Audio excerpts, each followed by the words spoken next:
Дундгов аймгийн засаг даргын тамгын газар.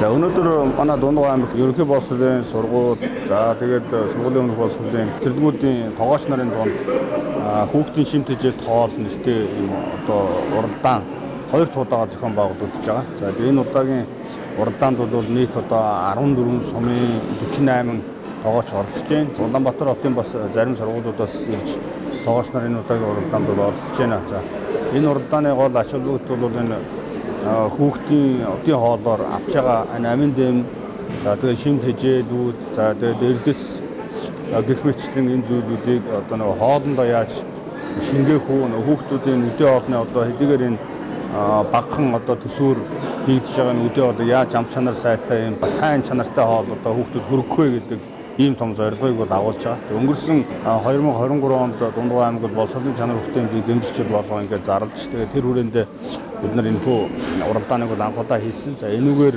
манай энэ тогооч нарын гэсэн хоол бол энэ үдийн хоолны одоо цэсэнд орж, тэгээд 5 хоол улс одоо аймгийн хэмжээнд үдийн хоолны цэсэнд хамрагдсанараа энэ хүүхдүүдэд улс орон даяар бүхэл сургууль цэцэрлэгүүдэд бол хийдэж өгч байгаа. Тэгээд энэ одоо бид нар энэ уралдааны бас тодорхой хэмжээний үр дүнгууд гарч байгаа мó гэж ингэж бодож байгаа. Өнөө жил бол улам илүү их өрсөлдөөнтэй, улам илүү одоо өндөр одоо тийм хүлээлттэйгээр бид нар энэ хүү уралдаанаа бол хийж байна. За хоёрдугаар бас нэг онцлог зүйл бол бид нар өнгөрсөн 2023 оноос эхлээд Дундгов аймагт үдээ хоолнд хамрагдж байгаа хүүхдүүдийн дунд сүү хөтөлбөрийг хэрэгжүүлж ирсэн. За энэ нь бол 7 хоногт одоо 3 удаа өдөрт 120 г сүү өгдөг болсон. За ингэснээр бид нар энэ хүүхдүүдийн амин дэмийн дутагдал, ялангуяа витамин D, кальцийн дутагдлыг бас тодорхой хэмжээнд нөхөх ийм зорилготойгоор энэ хөтөлбөрийг бол хэрэгжүүлж ирсэн байгаа. Өнөөдрийн энэ удаагийн хүүхдийн шимт хичээлд хоол, энэ тогоочтой уралдаан, за энэ сүү хөтөлбөрийн үед явц хэрэгжилтэд танилцах зорилготойгоор за Улаанбаатар хотоос нийслэлийн удирдлагын түвшний хүмүүс, за боловсрол шинжилгээ ухааны яам, за энэ бусад одоо энэ Өвөрангай аймаг тэр гэх мэтчлэн энэ сургууль тухайн одоо боловсролын чиглэлийн байгууллагуудаас бас удирдах ажлууд нь ирж туршилт судалж байгаа явдал нь бидний энэ хөтөлбөр манай одоогийн уралдаанууд бол бас харьцангуй одоо үр дүнгээ өгч байгаа. Таашид бас одоо улсын хэмжээнд бас үнэлэгдэж байгаа ийм хөтөлбөр үйл ажиллагаанууд болж байна гэж үзэж байна. Дундгов аймаг чайкад төсөл хэрэгжиж байгаа.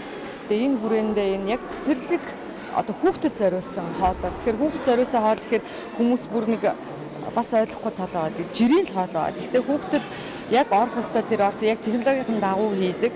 Орц нормд байгаа, шимт хичээл нь байгаа ийм хоолны тоож нарын уралдааны уралдааныг 2 дахь удаага зохион байгуулж байна. Тэгэхээр энэ ур чадварын уралдаан гэдэг бол зүгээр уралдад тэмцэлтэд нэгэн төрүүлж мөрүүлэх гэдэг одоо ерөөсөө гол нь шаман гол нь энэчнээс энэ хүмүүс аюух чадварчдаг, нэг нэгнээсээ суралцдаг. Тэгээ энэний нэг жишээ бол тухайлбал түрүү жилийн уралдаанаас бол бид нар JICA төсөл дээр улсын хэмжээний хоолны технологийн ном гаргаж байгаа. Тэгээ тэр ном маань ер нь Монгол улсад их шинэлэг олон зүйлээр дүүрэн ном байна. Энэ номонд одоо анх удаага миний л мэдхээр одоо анх удаага яг тэр түрүү жилийн 1-р уралдаан дээр 1 2 3 дахь ихний 3 байр эзэлсэн тогооч нарын хоолыг тэр ном руу оруулаад одоо уус дээр тарна гэсэн үг шүү дээ. Дээр нь яг Дундгов аймгийн тэр сумын тэр тогоочийн одоо урын сангаас оруулж байна гэсэн. Тэр хоол гэдэг бол тухайн тогоочийн ур чадвар шингэсэн энэ өөрөө бүтээл واخгүй юу? Урын сан бол байгаа да. Энэ шууд нь яг л адилхан хүүхдээ хоол хийж байгаа нэг нь аюу сайн идэг, нэг нь одоо бас тэрэнд хүрэхгүй байгаа дээ шүү дээ. Тэгэхээр энэ бүх зүйлүүдийг харилцан туршлага солилцуулаад ингэж байгаа энэ ур чадварын уралдаан бас их чухал үр өгөөж нь тэрэндээ байдаг. Төслийн хүрээнд одоо Дундгов аймгийн одоо сургуулиудын маш олон сургалтууд хийсэн. Ийм учраас одоо хүмүүсийн маань нэмэгцэг, зур чадвар одоо ингээд сайн ингээд хоол бэлтгэж ихэлсэн, уралдаан тэмцээнд орж байгаа байдал энэ гэдэг ч юм жилээс жилд ингээд дээшлээд байна та. Тэгээд мэдээч уралдаан болгонд одоо чи сургууль 3 тоогчтой байлаа гэж жил болгоо нэг хүн орохгүй шүү дээ. Одоо энэ жил бол аль болох нөгөө тоогч нар нь орж ирэх жишээтэй. Тэгэхээр ингээд тэр сургуульд ажиллаж байгаа 2 ч бай, 5 ч бай бүх хүмүүс ингээд ур чадвартай болно гэсэн утгатай байна. Ер нь энэ төслийг ирэхэд бол маш одоо юутай талархаж тэгээ бүхэл төвшөндөө гэж би хэлнэ.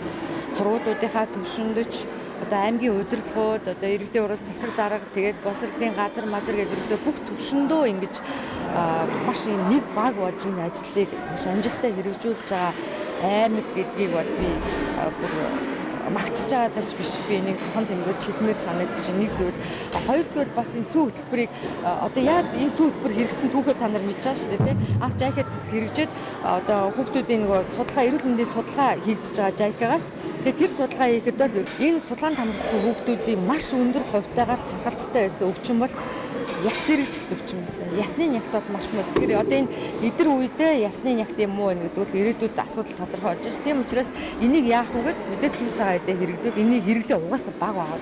Тэгэхээр энийг Дундгой аймаг санаачлаад аймгийнхаа түвшин шийдвэрлээд бүх одоо хүүхдүүдтэй одоо өдний хоол идэж байгаа хүүхдүүдтэй сүү хөтөлбөр хэрэгжүүлсэн. Тэгээд одоо энэ Дундгой аймгийн хэрэгжүүлсэн сүү хөтөлбөр чинь бүр цаашаа давшингуугаар яваад ус даяар барыг зарим газар чинь мэдээ зарим аймагуд ярьж исэн газрууд бас байгааг бас үгүйсэхгүй. Гэхдээ ямар ч байсан Дундгой аймгийн гаргасан энэ шийдвэр бол их сайн эрг нүдээ үзүүлж тэгээд нийслэлгээд бус аймагуд ингээд сүү өгөө гэдэг энэ юу руу бас ороод ингээд явж байна.